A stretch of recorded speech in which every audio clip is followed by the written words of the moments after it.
Ads schmads. If you don't want ads, that's okay. Choose the Dave McWilliams Plus option on Apple Podcasts. And hey presto, no ads. To understand the economy, you have to understand human nature. This podcast is powered by Acast.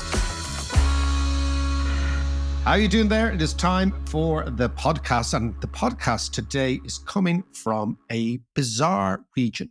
I am up the mountains in Slovenia, on the border of Italy and Slovenia, a place, John, where Ernest Hemingway wrote Farewell to Arms about, which was the Italian campaign in the First World War, his first major book. And it's an extraordinary place. It's called Gorica. And I'm in a place called Novi Gorica, which is New Gorica. And Gorica is the Italian town, and Novi Gorica is the Slovene town. Okay. And it's looking down onto the Adriatic, looking down onto Trieste, just on what used to be the border of Yugoslavia and Italy, and is now the border of Slovenia and Italy.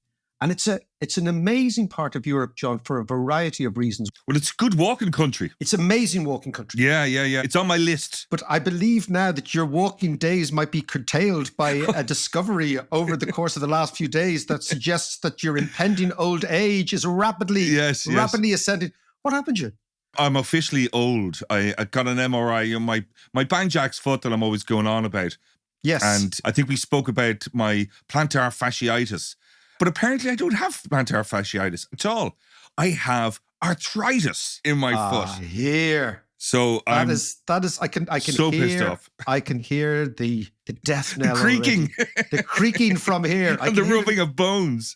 By God, you've got rheumatism, arthritis. That's not good. Yeah. I'm going to get a load of injections into my foot over the next few weeks. Hopefully that'll sort it. But go on, tell us more about it. We will keep you up to date with the travails of John's foot over the course of It's My Left Foot by John Davis. There you heard it here first. Well, I tell you, I'm in a little bit of a heap this morning because last night I went to a thing called an osmica, right? And an osmica is an old tradition, and it comes from the osam. Osam is the Slovene and Croatian word for 8. Okay, so you have 1, 2, 3, 4, 5, 6, 7, 8. Okay? 8. And it's a very old tradition, John, that for 8 days in either spring or in autumn, the local people were allowed to sell their wares tax-free under the Austrian-Hungarian Empire. So it was an incentive for locals to sell their goods tax-free, their wine, their salamis, their cheeses, all this sort of thing. What was the purpose of that? The purpose was to give them a break, to give the local farmers a break from taxation. Because if you imagine the Austrian-Hungarian Empire was this unbelievably weird, multicultural, multi-ethnic empire, of Slovenes, Croats, Italians, Austrians, Czechs, Ruthenians, Ukrainians, Poles, everything, right? And of course, they were very clever, the Austrians, in the sense that how do you keep something together like this? How do you give people a break every now and then? Yeah. So you look like the good guy. And so the OSEM was that for 8 days, every local producer is allowed to sell all their stuff to the locals tax-free. And they have kept this up, right? So basically what happens is they open up their houses. So local farmers open up their houses to sell their wine, and they make amazing wine up in this part of the world, right? Yeah. So last night, I was in this tiny village up the mountains, and I stumbled into an osnica. And needless to say, I had rarely been au fait with Slovenian folk songs. I am now an expert. I am now an expert at Slovenian folk songs. And dancing, no doubt. Dancing up on tables and roaring and shouting and having a rash is what they were saying to me, but it was an absolute laugh, right? And I was meant to go on my cultural trip, John, as you know, down to talk about James Joyce in Trieste, which I'm going this afternoon.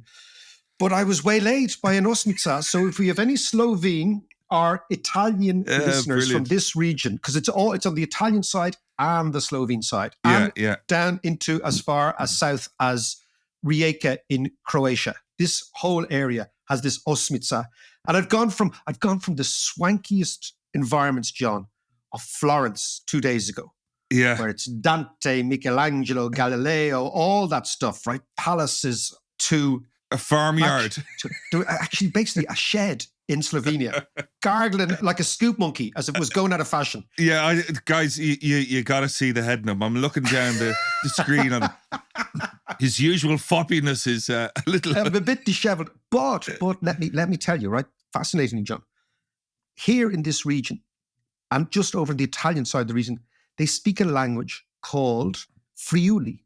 Right, never heard of it. It's a derivative of Latin. And Latin is the language they speak in the Dolomites, right? The Dolomite region is just to the north here. Yeah. And fascinatingly, in German, in colloquial German, the name for a translator is, in official German, it's Übersetzer. But in this part of the world and in colloquial German, it's a Dolmetscher. And the reason they call it a Dolmetscher is the people from the Dolomites and this region were translators. Why? Because they spoke so many languages naturally. Right, and the base language is this language called Ladin. And the most famous speaker of it, John, Giorgio Moroder. So Giorgio Moroder is from this part of the world, right? And the Dolmetschers spoke Italian, German, Slovene, Croatian, and all sorts of other, regional languages like Romansh in Switzerland, Ladin here. And it's fascinating if you hear it spoken. It sounds like French, but it's actually much closer to Italian. So you have about 600,000 speakers of this language here. But it's Latin-based, is it? It's a Latin-based. It's based on what they call vulgar Latin, common Latin. So it comes from the Romans. Right. And you forget that the Roman Empire contracted. The last part of the Roman Empire in the West to actually disappear was what they call the Diocletian part, which is all around here in Dalmatia and further to the north around the Dolomites. So they speak this ancient language. And it's kind of funny. It's something you never, ever hear about. We go on about the Irish language naturally. This has 600,000 daily speakers. And it's also here. Yeah, it's amazing. And then down in Trieste, where I'm going, they also speak a very heavy dialect, which is informed by all sorts of different languages, like Greek and Arabic and English and Spanish, and because it's a port town. So, my obsession with these bizarre little things like language. But that area is such a crossroads. Completely. Amalgamation of all sorts of people. And we're going to talk about language and currencies later on, John, and how currencies evolve, because we're going to talk about Bitcoin and how language evolves. But what is fascinating here is the way in which these people, due to their proximity to each other. So you've got the South Tyrolean Italians who actually speak German, and that was annexed after the First World War. Yeah. You have the Slovenes who are multilinguistic, like really multilinguistic. These people speak all sorts of languages, right? And they speak it incredibly casually. Like they'll flip from German into Slovene, into Croatian, into English, into Italian. It's beautiful to see, actually. It's a real essence of Europe. And again, we don't really know that much about it because it's slightly, as you say, off the beaten track. Yeah. It's not the actual Dolomites where there's the massive mountains. It is much more gentle hills, farming people. But last night they produced their local red wine, John. And the problem with the local red wine is it comes out in big vats. There's no bottles. Okay. And yeah. So it's on draft. So needless to say, the head is a little bit banging. But I would advise listeners, if you are contemplating a quick holiday and you're interested in a little bit of history. Or a slow holiday. Economic history. A lot of John's walking, carry on, and also just that little bit of Europe that is slightly forgotten. It's really well worth it. If you're into history, this was the Italian front on the First World War. Savage battles between Austrians and Italians, ranging over 3 to 4 years. So certainly 3 years for the Italians, joined in 1915. It also, if you're interested in Italian history, it's the source of the final unification of Italy. If you're interested in Joyce, it's down in Trieste. If you're interested in maritime history, Trieste, it's really well worth it. And because it's slightly to the left of Venice, it seems that most tourists just go to Venice and that's it. Yeah. Whereas if you meander up the road a little bit over towards what was the former Yugoslav border, all sorts of interesting things. So, and speaking of traditional music, John. Yes. Right? Do you know that our friend, Mr. Peter Banham, owner of Frawley's Bar in Lahinch, is going to be the Grand Master of the Salt Lake City St. Patrick's Day Parade next week in Salt Lake City. Salt Lake, what's his connection to Salt Lake City?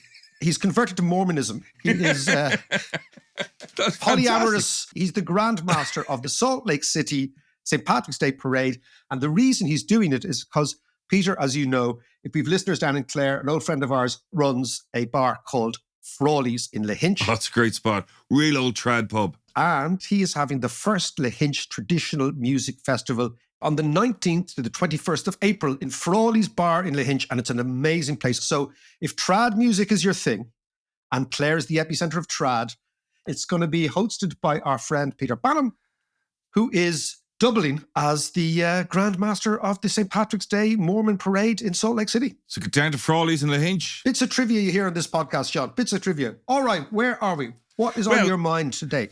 Well, you mentioned Bitcoin a little earlier, and I've been talking to a lot of people about Bitcoin lately because there's a huge amount of activity in the market. In actual fact, this guy Kevin, he's a funny lad in the gym, sidled up to me the other day and he said, hey, did you know that Bitcoin is now up to 69 grand? I said, yes, Kevin, I know. And I know we've been talking about Bitcoin on and off, and I know you always get a lot of stick when the topic crops up. But what is fascinating about it is that not only has Bitcoin surged, but so has gold and all this kind of... And I kind of wonder, why is that? Why now? Why now? Okay, well, the general thesis is that as interest rates begin to fall, so we know we've been playing this cat and mouse with interest rates over the last 4 or 5 months. Yeah. About 5 months ago, there was a real sense that interest rates were on their way down. Then inflation picked back up. The American economy picked back up. The American economy is roaring along. And there's no need to cut interest rates. So as interest rates held firm, everybody stopped placing bets, right? Waiting to see which ways our interest is going. Now the suggestion is interest rates are definitely going to fall. So all assets have rallied. And gold has rallied dramatically. So too has Bitcoin. Now the problem now for many people is that people regard Bitcoin as digital gold. Right, that's one of the marketing spiels, and typically you would expect both of them to go the opposite way. That Bitcoin is a direct competitor to gold, but they're going the right way. They're going the same way. So that's the first thing, right? And it's an interest rate play. But the second thing on Bitcoin is, and I think we have pull back here, right, and do a little bit of history on Bitcoin. Yeah, but Bitcoin has moved. I mean, from the extremes and the margins to the mainstream. That is the key message of this podcast, okay? That Bitcoin is now mainstream. And by that, I mean Bitcoin has enlisted, right? Like any asset, the people who own Bitcoin, particularly those who bought Bitcoin when it was pennies and cents, right? Yeah. They have become extremely rich, right? And extremely rich people tend always to be unified by one thing. They lobby governments, right? You see that rich people in Ireland, rich people in America, they lobby government. Yep. You know, there's a whole thing called K Street in Washington, which is entirely for lobbying. Why would people who own Bitcoin lobby government? Because they want the SEC, the Securities and Exchange Commission, to recognize Bitcoin as a legitimate asset. Now, why would they like to do that? Because they want to enlist more and more people into the Bitcoin world. Now, why would they like to do that? Because it's an exit strategy. If you own lots and lots of stuff that is illiquid or has been susceptible to or undermined by criticism, skepticism, what you really want to do is you want to increase liquidity, to sell down or boost up your holdings. Either sell it down or reprice it upwards. So in the last few months, what has happened in Bitcoin is that it has become an asset that is now marketed by Wall Street. Now, you've got to start with the basic idea that Bitcoin was supposed to be an alternative to Wall Street. Bitcoin was supposed to be an alternative to the corrupt financial system that was being manipulated by governments and currencies that were being manipulated. And this is all comes, John, after 2008, which is a legitimate position. Yeah, after the big global financial crash. Yeah, and people said, hold on a second. You have the Fed pumping money into Wall Street banks who ripped off investors, who ripped off average punters. And look at this. This is emblematic of a deep corruption within our system, within the financial system. Here comes Bitcoin, which offers a pure algorithmic-based asset. We'll talk about this in a second as to whether it is an asset or not. And at the beginning, Bitcoin was marketed and sold as a revolutionary alternative to the present financial system. And if you owned Bitcoin, you were in some way making a statement that the future of money was going to be a cryptocurrency, right? Yeah. And the idea of cryptocurrencies was that they were going to be unmolested by the Fed and corrupt politicians and money printing, and it's a pure let's say, cyber play. Okay, so that's Yeah. the logic. Now what we see is Bitcoin has not only abandoned that logic, but has actually embraced the SEC, the Security and Exchange Commission, and has embraced Wall Street. And now Wall Street is selling what they're called ETFs, right? Yeah. And an ETF is an exchange-traded fund. So what it is it's a fund that mirrors the movement of the underlying price in Bitcoin. So what that does then, John, is that extends dramatically the amount of people who can and will hold Bitcoin in their portfolio. So what you're doing is you're taking an asset or a concept or an idea, which is in effect only a little piece of computer code. Yes. That's all it is, right? There's nothing else, right? You're taking it from the extreme revolutionary side of things, that this is an anti-authoritarian way of giving the two fingers to the financial markets. You're going through the various stages to make it available to lots and lots of people. Now, that, in my book, is something you should be worried about. When very rich people, and they are very rich, lobby governments to make legitimate something that was illegitimate, you've got to ask why. Now, the reason why is it offers an exit strategy for the very, very rich people to cash in, right? Now, lots and lots, and of course, what they tell the small fellas is this hodl thing. Hold on for dear life. Never sell Bitcoin. Right? Well, that clearly, if Bitcoin has gone from 57,000 to 16,000, somebody's selling it. And now it's gone from 16,000 to 70,000, somebody's buying it. Yeah. But for every buyer, there has to be a seller. So somebody's selling it, right? Yeah. So this idea of hodl at all costs makes no sense. There's a lot of action in the Bitcoin market at the moment, all right. Yeah. But let's just take a step back though, Mac, and look at like where all this came from and the whole point of Bitcoin. Because there's also the other thing that I'm reading a lot about as well that maybe you can explain is this idea of halving. It's like a big event that's about to happen in the Bitcoin world. But let's talk about that after this.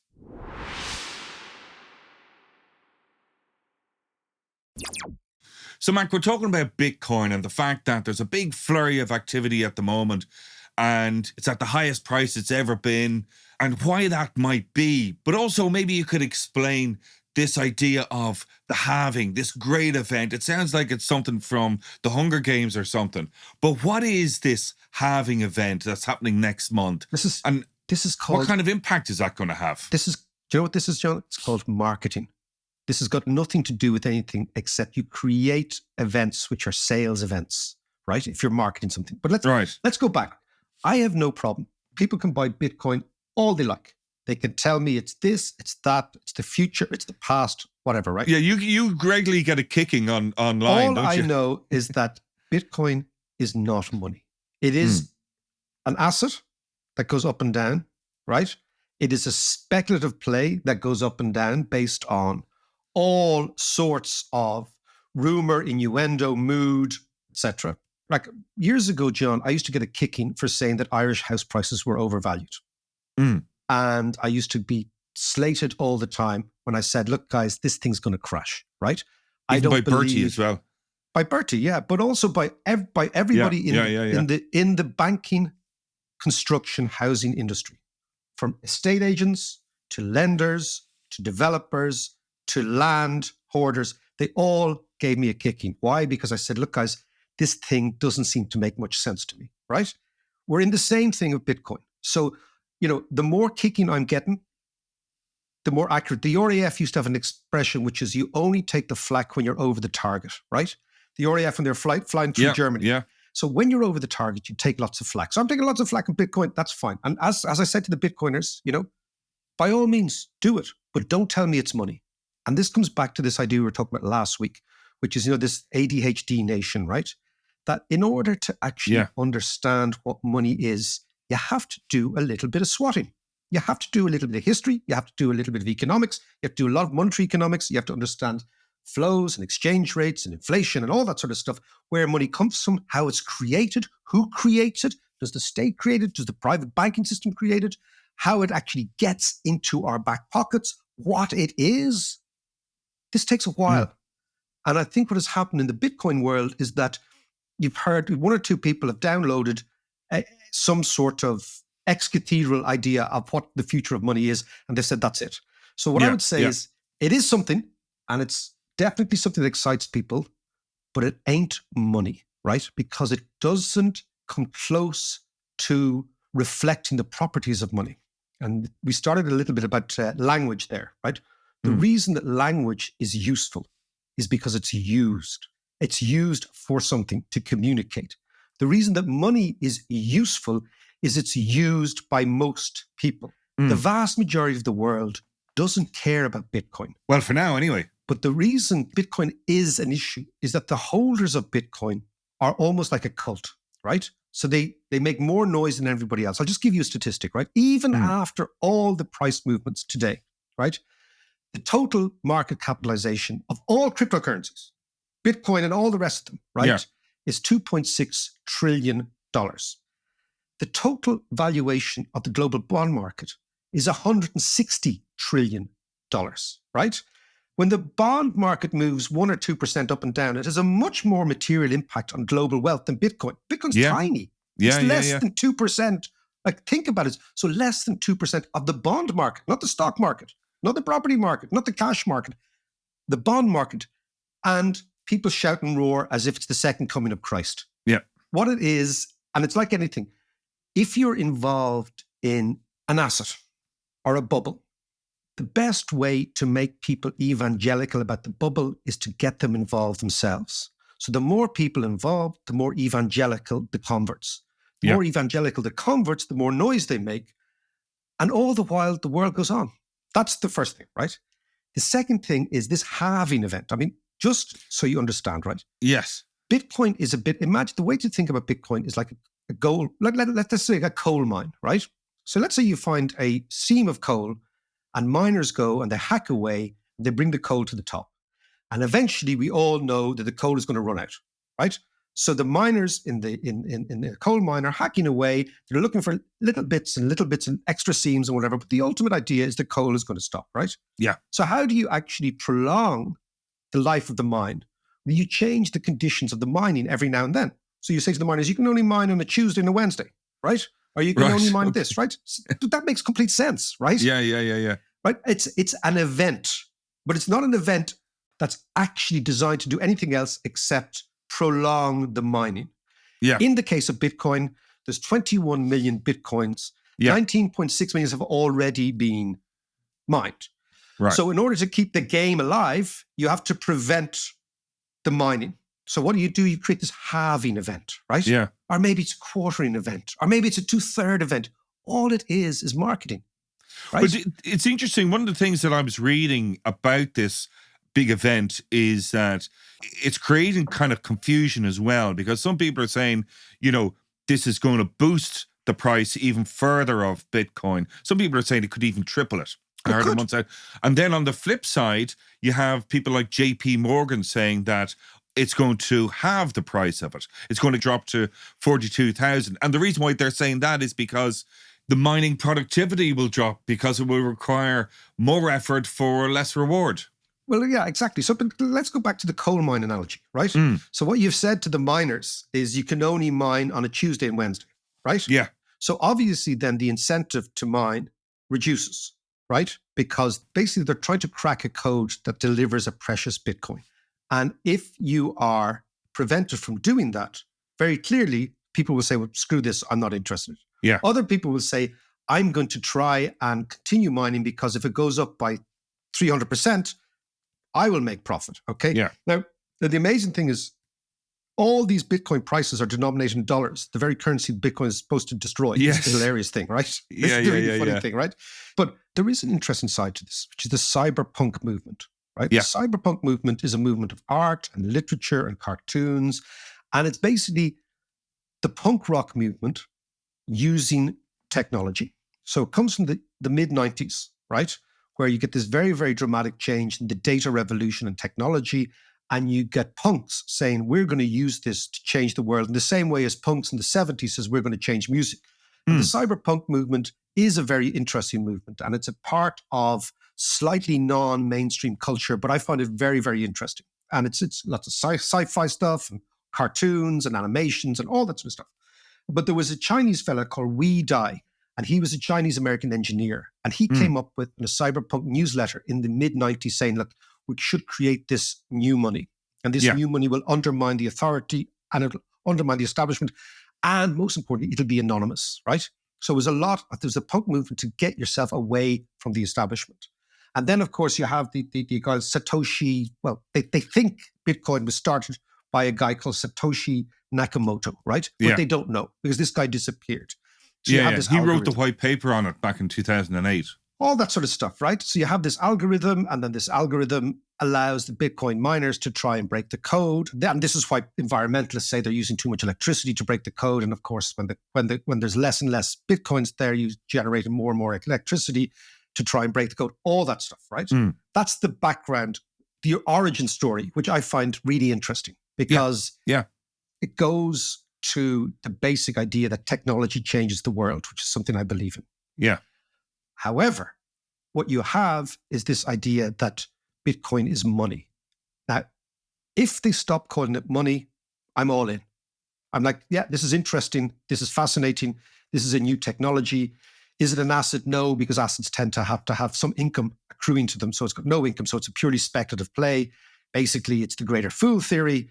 It's going to go up because somebody's going to buy the coin or the token for more than I've bought it. So, but hang on a sec, Mac. If it's becoming more mainstream and the big players are now all in, does that mean that Bitcoin will become more acceptable as a investment asset and option and therefore more stable and fluctuate less in the market? Yeah, I think it probably will. I think the greatest achievement of Bitcoin boosters has been to create something out of nothing.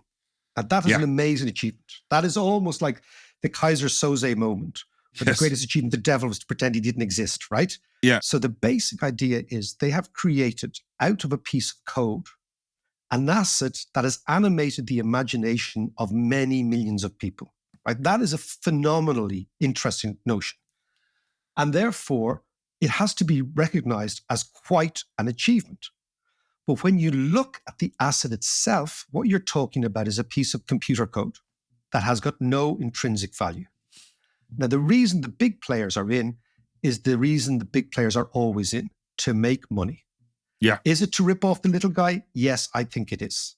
So basically, the big players are in, they're getting a commission. They realize that the world is full of a combination of cyber warriors, anti-establishment figures, and they say, how do we make a business out of this? What we'll do is we'll make it mainstream. Now, the interesting thing is the long-term future of Bitcoin will be secured when the central banks, the very central banks that Bitcoin was supposed to destroy, adopt Bitcoin in their portfolio of assets. When that happens, it will go from extreme to mainstream to deep establishment. And it's a fascinating thing. And if we go back to the punk movement, that's what happened in punk too. Punk started as all these movements become co-opted. Yeah. Every extreme movement becomes co-opted by the mainstream. Yeah. So this is how counterculture becomes mainstream culture. And what we're seeing that is in economics. Now, for me, this is a fascinating journey from counterculture to mainstream, from exile on Main Street to exile on Wall Street, which is exactly what's happened to Bitcoin. Nice. And you're going to get, from exile to Wall Street, you're going to get exile in the Federal Reserve. Yeah. And when the Federal Reserve decides, you know what, we'll adopt this as part of our portfolio, then you know that Bitcoin has become completely mainstream. But you have to come back to the idea is, what is it for, right? The question is, all technology, right? If you pick up a pair of earbuds, you say, what is this for? This is to listen to stuff, right? Yeah. What is a mobile phone for? We know what it's for. What is Bitcoin for? What is the purpose of Bitcoin if it becomes mainstream? What is the purpose of Bitcoin if it becomes non-revolutionary? What is the movement behind Bitcoin become if it becomes something that the Federal Reserve implement, manipulate, and change, which is the very reason that Bitcoin was initiated in the first place, to get away from the Federal Reserve. So I just think what we're seeing, John, is how counterculture becomes emasculated, becomes adopted, and becomes mainstream. And that's what we're seeing. Frankly, the interesting fact is not the finance. The interesting fact is the way in which ideas are co-opted by the middle ground. And very, very soon, all the centrist dads out there with arthritis in their foot will be owners of Bitcoin. And they'll be up there with soft, lovely couches, flat screen televisions, and pints of Guinness 00 as the most mainstream thing in the world. Let's leave it there.